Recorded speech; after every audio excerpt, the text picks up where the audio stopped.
We'll learn another beautiful piece of Zera Shimshon this week, Parshas Vayechi, Shabbos Chazak, and we have to be mischazik, especially this year when we have Shabbos Chazak coming right after Asar B'Tevis.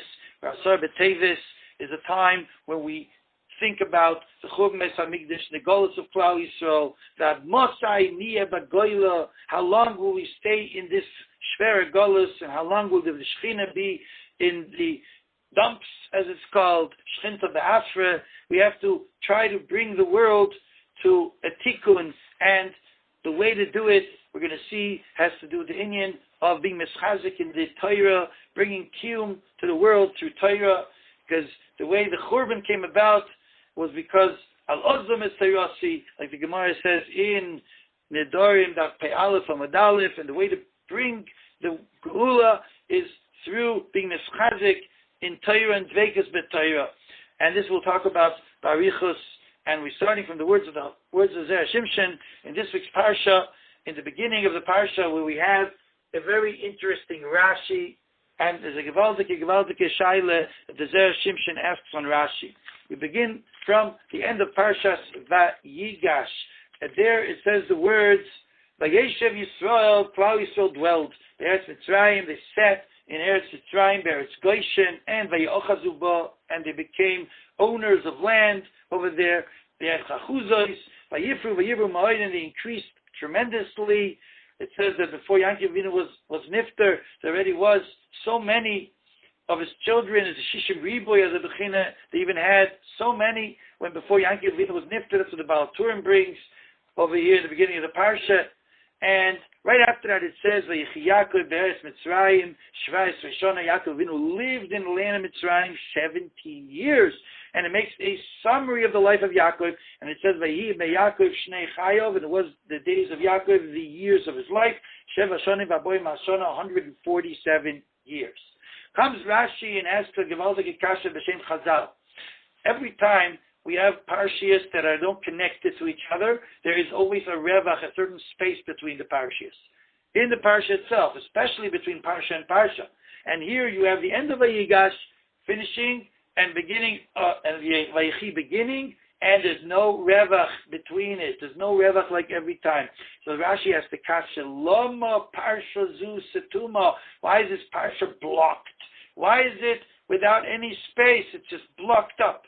So he says, Rashi, Lefi Shekivon Sheniftar Yaakov Avinu, because when Yaakov Avinu was niftar, Nistemu Einayim Velibam Shal Yisrael, the eyes and the hearts of Klal Yisrael became blocked. Mitzoras Hashibud, from the Tzora of the Shibud, they started to be mishabed them. They started subjugating Klal Yisrael. There's a lot to speak about in this Rashi. The Zera Shimshon himself in Ois Aleph has a whole arichos of explaining in a very original way. He explains what is the Neim, the Libam, Dafka, the eyes and the hearts. If someone has time, you should look at Ois Aleph and Zera Shimshon. But we don't have time to speak about everything. We're going to speak about one point, and that is that here it's Merumez, the idea that Nistamoy name V'Liyom She'Yisrael Mitzaras Hashibut Yischilu L'Shabdam. From when Yaakov Avinu was nifter. So what does that do with Parshas Vayechi? In Parshas Vayechi, Yaakov Avinu is nifter. Comes here the Zera Shimshon and Ois Aleph right at the beginning and asks an obvious question. He says the following: L'chayra, it doesn't make sense. Why does the stuma come dafke at this point, Vayechi Yaakov, where we see that he's continuing the whole time to live and be active and bless the Shvatim and bless Menashe Ephraim, like we look at the Hemshech of the Parsha.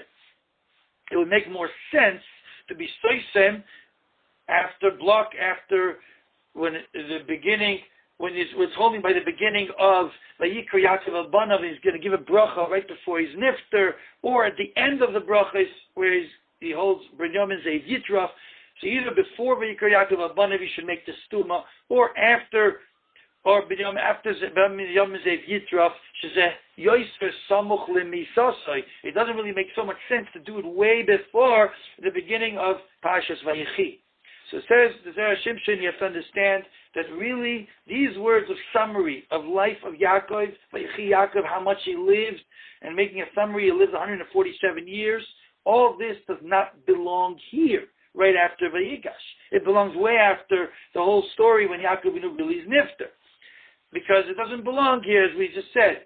Because afterwards it says, means after he asked Yosef, Al no tikpareni b'Mitzrayim, the beginning of the parasha, so there it says, acharei, these things, and acharei is muflag, it means a long time after that.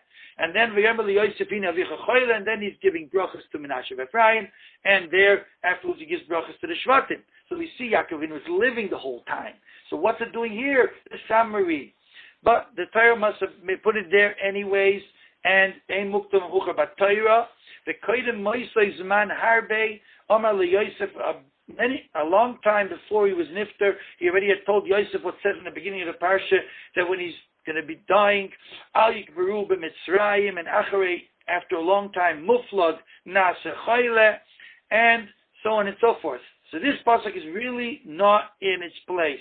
And therefore, since the subject of these psukim over here, right at the beginning of the parsha, is a summary of the life of Yaakov, so it really is talking even after Vayiko Yaakov Abanov, it's after B'Yamin Zev Yitrov, it's after he was Nifter Mamish.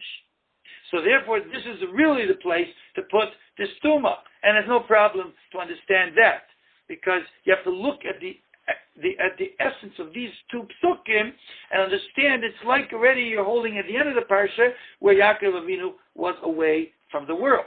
But still, there's a great question, and that's what the Zera Shimshon asks and gives a very original answer, two answers.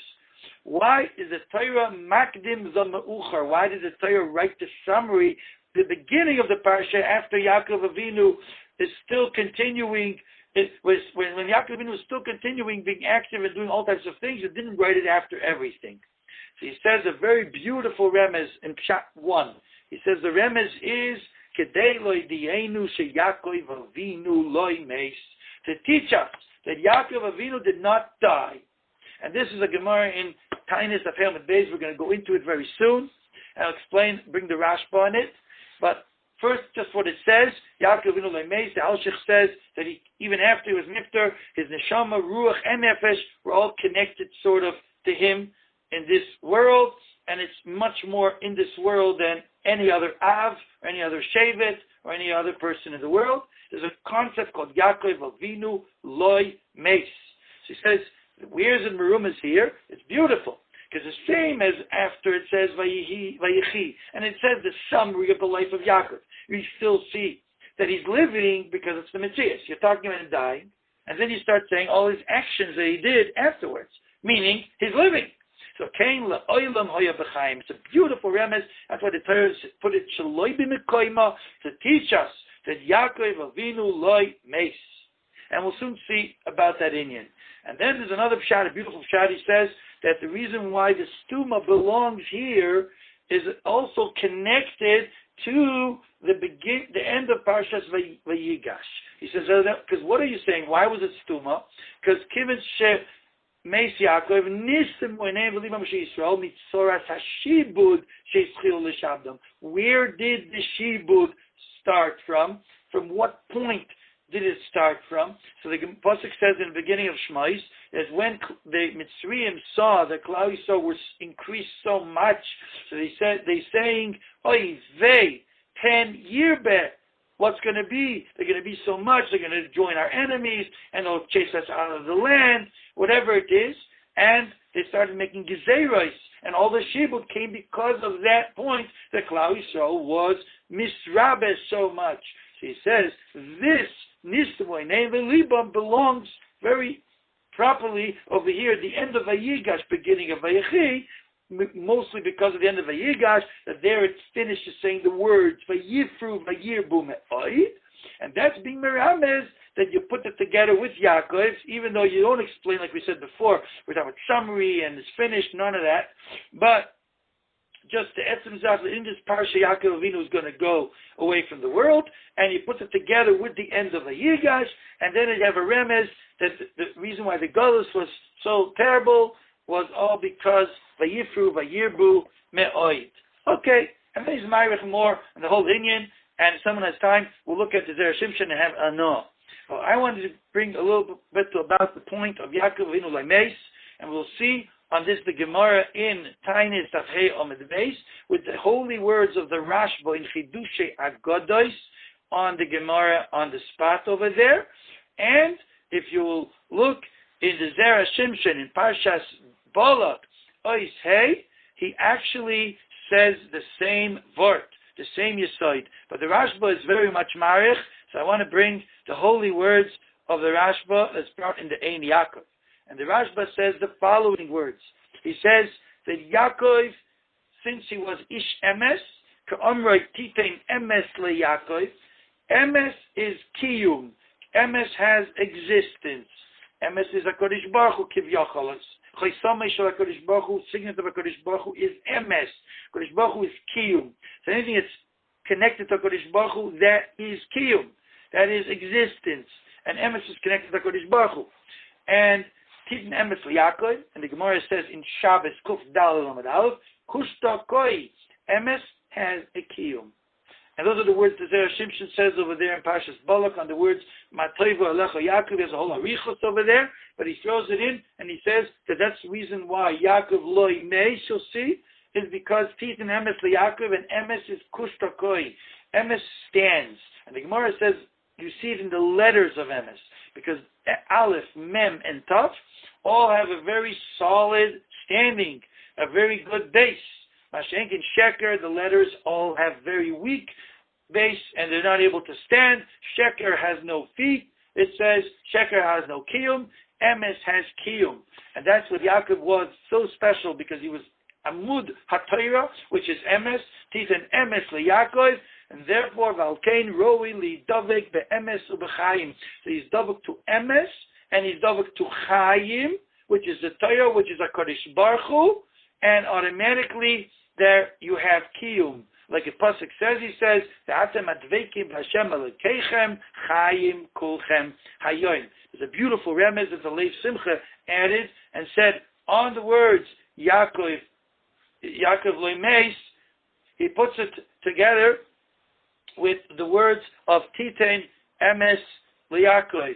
If you look at the words Titein Emes LeYaakov and you read them sort of in a different sequence, you'll see that you start from the third word Yaakov and you go back to the Emes and you say you put the Lamed with the Aleph in Loi, and then if you take a look, you'll see you're left with Meis. So if you put Emes LeYaakov, you end up with Yaakov Loi Meis. Beautiful, beautiful Remes. But the word is Nitzad that Yaakov was Emes. Now, what does the Gemara say? The Gemara says we learn it from a pasuk in Yirmiyah. The pasuk says that Kodesh Baruch Hu will return Yaakov and he will return his children. And it says, don't be scared. Al tirav de Yaakov, Kirini Mashiachim Erochik, I will save you from far. Bezarachon, your children merit Shivyon from the land that they're captured in. And it doesn't mention only Moshiach, which therefore could mean Klal Yisrael, who called us from Moshel Yaakov, but it says him, and then it says Zaracha. So that means to say that Moshiach is going on Yaakov himself. And that's what the Mefarshim say over there, like the Marsha says. Makishul Zaroi, we are comparing him to his children. Ma Zaroi b'chaim, afu b'chaim. The same as his children are living, so is he living. And there's a moyudik word which the Rashba adds after he says this Yesod that we said now that Yaakov is Emes. He says this is expressed in the Zera of Yaakov, because we find by Yaakov that he had children that no one else had, like Mitosoi Shalema. And Rashi brings at the beginning of the Parsha that Yaakov was being moided to Kodesh Baruch Hu Alamita, the fact that his Mitosoi Shalema, that his bed was complete, meaning all his children, there's no psilas in them, everything was pure and good, and there was only tzaddikim and good. And that we have to know. There's a yesod about the children of Yaakov Avinu. And why was it that there was no psilas in Yaakov Avinu, in the children of Yaakov Avinu? Because there was no psilas b'chlal in Yaakov. And his children, being no psilas and being connected to true tzidkes and emes and kiyum, is a siman, is showing upon the shayrish, their roots, which is Yaakov, that he was also pure totally. And that's what the Rashba says. That's the pshat over here in the Gemara. Ma zara loimeis, afu loimeis, loimar, shazera meid ala shayrish. The children are being made upon the shayrish, upon the root. In the koach of him being moiled children, there was nothing that was not good. No hefsed, nothing that was lost, nothing that was damaged. If something of his children would have died in a way, so the meaning that it would be not so good, it would show that there was in the source some type of hefsid. That from there the hefsid came about, that was drawn to those branches. But since Yaakov, Zera Yaakov, Nivchar, Kulai, they're all perfectly chosen by HaKadosh Baruch Hu, they're all tzaddikim, Zemeir ala shayrish shalei hoya b'shum hefsid. The Kulai and him and his children, Zera emes kulanu chayim.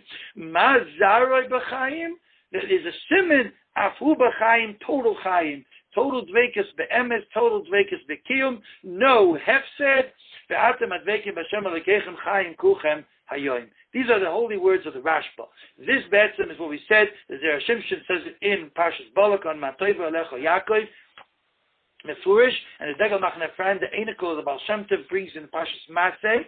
The shame is Zayde, that's the Pshat Yaakov Loimeis, because Yaakov is Emes and Kushta Koi. Emes has a kiyum, Emes stands, and we also had the city called Kushta of Emes, who wouldn't say any sheker, they also would not die. It's Gemara Sanhedrin, Barichus, and this is the Inyan that the Baal Shem Tov was very much expounded upon. And interestingly, he says, since Yaakov was also Amud HaTorah, so there's a remez in Yaakov Lemeis, he says in Parshas Vayeschanan, that Torah Lemeis, meaning that Torah will always have a kiyum in the world, and it's nitzchi, it will never be forgotten. And that is really what the Pasuk says about the Torah in Vayelech, Ki lo yishokach mipi zaroi. Torah will be remaining forever by Klal Yisrael, because Torah is nitzchi, and Torah has to remain. And this is what we find by Chanukah, by the whole story, that it looked as if the Torah was extinguished, and Dafke, the Gezeres of Chanukah, through the Mesiras Nefesh of the Chashmei brought a tremendous increase in the Koach of Torah, Torah Shebal Peh, and all the pilpul that came out from it, like his Barichus Rav, the Nitziv, speaks about it in the beginning of Tetzaveh, and in beginning of Parshas Ba'aloischa, and it's always like this, Torah is Kiyum, and that's our power. And this is what, when a Yid is Dovek to Torah, is Dovek to Kiyum, he can't fall into the Yetzer Hara, which brings Hefsed, Barasi Yetzer Hara, Barasi Loi Torah Tavlin. Torah is the antidote for the Yetzer Hara, and that's what stops all disintegration of the spiritual situation of Klal Yisrael. So Mele Rabbi Sai, as we're holding now in Vayechi, and we learned this Yesod right at the beginning of Vayechi, that Yaakov Loi Meis, Yaakov is not to die, because Torah is kiyum, and we learned that Torah protects you from all hefsed, from falling into chatoim. This is very negir to us in Asar B'Tevis.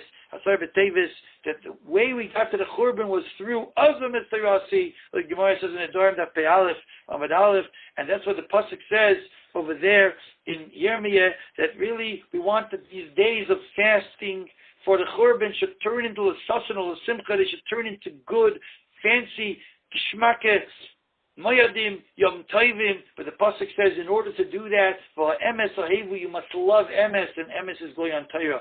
Should be mischazik in liman ha-Torah, mischazik in dveikus b'Torah, and through that, we be zoiche, that these days will turn l'sasan or l'simcha, zman of Shabbos, chazak. Shabbos itself is a koach that brings the geula, the Gemara says in Shabbos kuf yud ches, Amid Beis, that the Koach of Shabbos brings the Geula, and Shabbos Chazak is to be mischazik, especially in Torah Kedosha, which takes away the reason for the Churban, and we'll all be Zoiche, Mirz Hashem, and then use it for the days of Shoivavim, which are starting on Parsha Shmos, and there's a man for every year to go out of his own Mitzrayim, and through that to get out of the entire Golus and bring the Geula Shleimas, we should be Zoiche, Bekorev Mamish, that these days should be Yom Tovim, and we should be Zoiche to the Or of Mashiach Tzidkeinu, and the Binyan Beis HaMikdash HaShlishi, B'Meira, B'Yameinu, Amen, Kain, Yehi, Ratzain. Good Shabbos, Chazak to everyone.